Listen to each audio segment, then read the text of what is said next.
do you want this? I said, do you want this? I want to get into something that we saw in the trailer, which was a couple of maniacal laughs from the both of you. So did you guys draw inspiration from any famous laughs in cinema? Or how did you craft that perfect creepy laugh? I just drew for myself. I come from a crazy family of people that laugh. My mother had a crazy laugh. Damon's laughing. My mother, everybody in my family.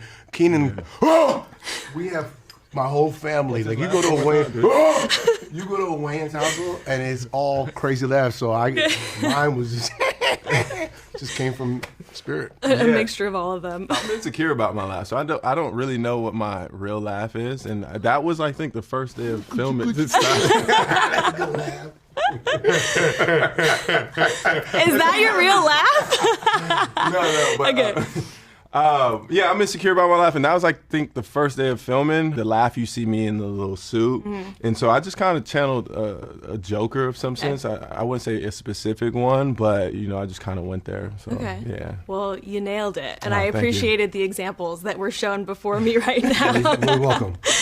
So getting into the training for this film, I know you guys trained with former NFL quarterback. So were there any other quarterbacks that you reached out to or maybe spoke with before filming, or? I spoke to RG3.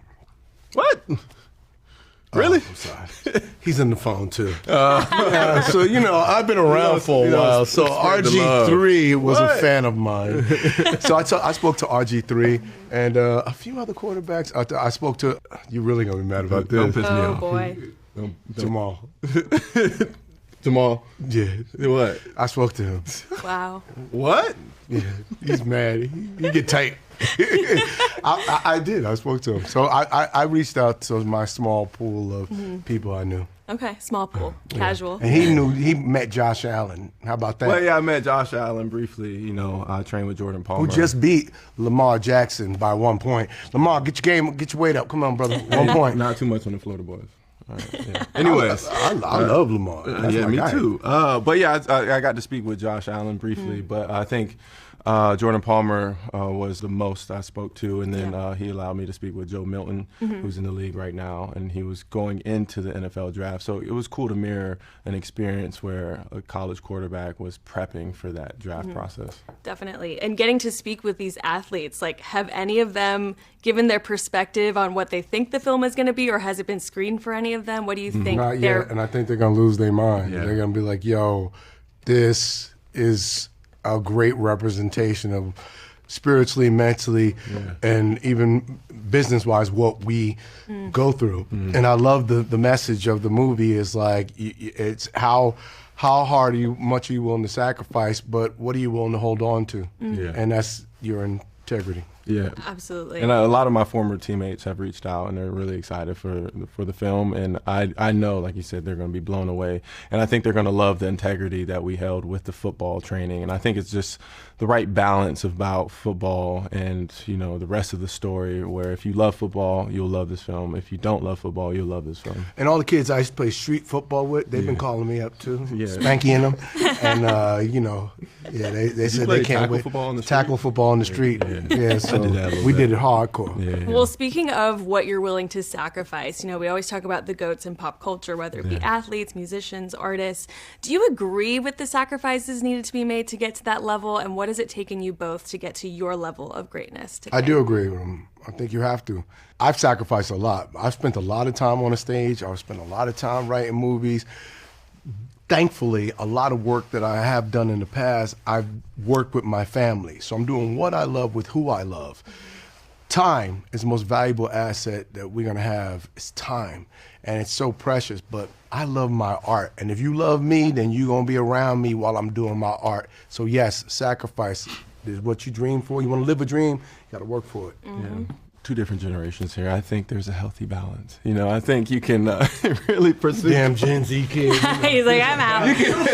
Are you mentally? Are you okay checking in with yourself? No, I think there's a level of sacrifice that's an obvious way to go about things. Where if I want to pursue acting, I have to move away from home. I'm gonna miss some birthdays, but I think there's ways to have both, and I think that's the gist of this story. Is yes, you can reach the level of greatness, but I think there are ways to balance it all. I can't. I have to do this. I'm assigned to something very special, and I got to work for it all the time. Well, you guys can balance each other out, right? Learn something from each other. He gonna see. Just wait. You think Hollywood gonna offer you this and offer you that? They offer for a while, and then it dries up. And that's when you got to be the beast, because you got to go to Hollywood. Hey, I got these things that I've been working on. Not, hey, I spent some family time, and let me tell you about my kids. You know, Gotta be well-rounded. You can't get that family time back, though. True. Bye. They go on the bar or something to get too close. You got to listen to me. Okay, a little bit of a fun question. What's something that you guys consider yourself the GOATs in, and what's a skill that you maybe eventually want to become the GOAT at? I'm the GOAT of playing pool, because we play pool together. And you lost. No, he makes his own rules. He makes his own rules. And you lost. Let me ask you a question. You play pool? I don't. Okay, do you know the gist of it? Yeah. If you double hit the cue ball, the white cue ball, isn't that a scratch? Do you have video? Oh my God. Yeah, let's see. Pull it up on the phone. You know what I mean? All I know is I'm a goat in all I pool. know is you got an L. You the goat. I'm goatier. I'm a goat. I try to be a goat dad. You know, try to be, especially to my little 2.5-year-old. You know, when I had my first two, I probably messed them up because I was a young dad, and I was like, they were raising me. And with this little guy, this little girl, you know, Axel, I just try to be the GOAT dad. And when she sees me, I know I'm doing well, because she'll come and see, Dad! And she'll run to me and give me the biggest hugs. And I send her flowers and fruit. And I just let her know that she's loved. And I want her to smile and feel good about life. I love that. So heartwarming. I know, right? It's all lost. I want to be the GOAT comedian. I want to be the GOAT actor. I want to be the GOAT director. I want to be the GOAT everything. Yeah. Oh, yeah. Who needs the family time? No, I'm just kidding. I'm just kidding. Okay, so Marlon, you were recently quoted giving a few horror films that you'd like to spoof in Scary Movie 6, including Get Out and Nope. So is this something that you've discussed with Jordan Peele already? And would you put him in it?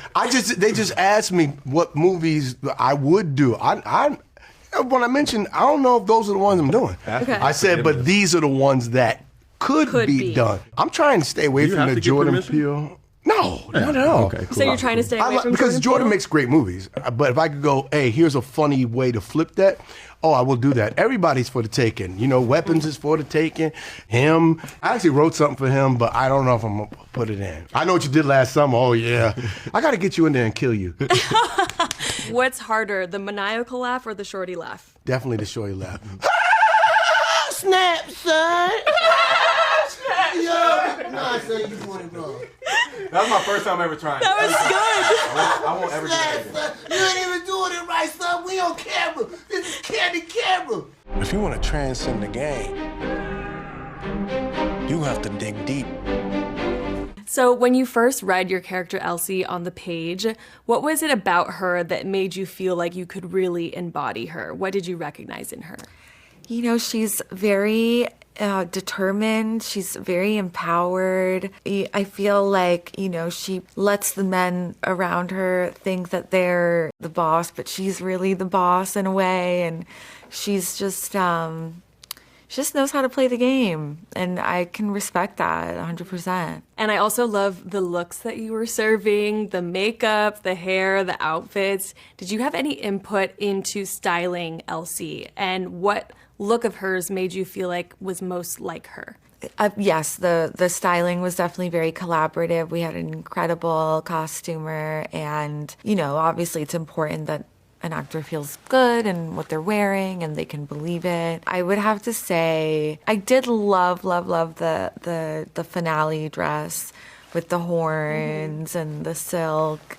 That was really just such a work of art. It was amazing. I feel like that is like her in a dress for sure. So I know that you said you're a fan of ad-libbing your dialogue. So I'm curious, did Justin give you any creative freedom in any of your monologues or any of your lines to do what you would with it and make it more natural for you? Yes, he did. He's one of those directors that really trusts his talent. He wouldn't call cut immediately after a scene. He would just kind of linger and see what else would come about, and I love that. I think that's really where movie magic happens, in those moments where you're just like on the spot and you just have to improvise, and whatever comes out comes out. And I definitely had some moments like that for sure. In the scene where I'm meeting Cam for the first time, a lot of that was improv. And yeah, he was just such a great and supportive director, and really like allowed us to take creative freedom and make choices and just take it there. Yeah. I think I remember Marlon saying, like, he has a way of just letting you go deeper, like even further than you thought you could. Can you maybe remember a moment for you where he did that? Well, there was a scene, but it didn't end up, Okay. we ended up going with an alternative scene. But there was one where it got very, very deep, but sadly, we won't get to see it. Maybe we'll be on a Yeah, bonus feature or something. So, of course, we talk a lot about the GOAT in pop culture, whether it be an athlete, a fashion icon, an actor. But do you agree with the sacrifices needed to be made in order to get to that level? And what have you given to get to this level of greatness that you're at now? I wouldn't say I don't agree with it to the point where it becomes, detrimental to your physical health and mental, spiritual, emotional health. I think that's just a no. That's like, we can't allow that.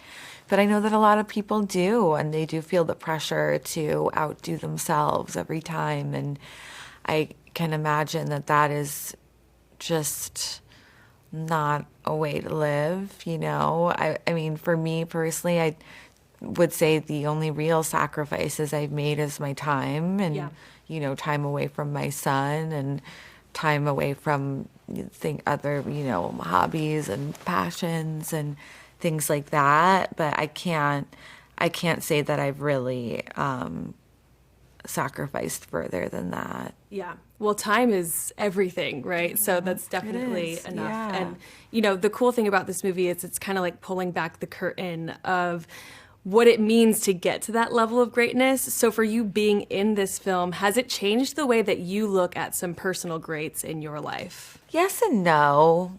I feel like I've always known that there is a price to extreme fame. I grew up in the early 2000s. I saw firsthand a lot of celebrities lose their mind, and it's a business, it's a machine, and it is set up for human consumption. So I think it's just so important to set those boundaries and not be available all the time and say no to things, and just also be really grounded in knowing what's real and having a strong sense of self. Going back to your days on set with both Marlon and Tyriq, is there maybe a standout memory from shooting with them? Because he was making the room over there just like explode with laughter. So is there any one memory that you have that you absolutely love? Very much that, just laughing all the time. He's really funny, obviously. And, even if we were shooting a really intense scene, in between takes, he's cracking jokes and, just really putting everyone at ease and like kind of breaking that tension and making sure that we're all good. Yeah. He's always, one thing about Marlon, he's always very concerned that everyone around him is comfortable and they're good. He's just a very warm person. What's something that you consider yourself the GOAT in, and what's a skill that you maybe want to eventually become the GOAT at? I would probably say that I am the GOAT at improv. I'm good at improv. I would say so. Yeah, and maybe like fashion stuff. Yes. I'm really good at writing too. I'm the GOAT of like having ideas. Like I always have ideas all the time. And could we see any screenplays from you coming out? hopefully soon. Fingers crossed. I don't want to jinx it, but it's looking good. And then I would say that what I would want to improve in is baking. Ooh. I'm pretty good at cooking and stuff like that, but baking is a whole nother beast, and I'm just now really starting to explore that more.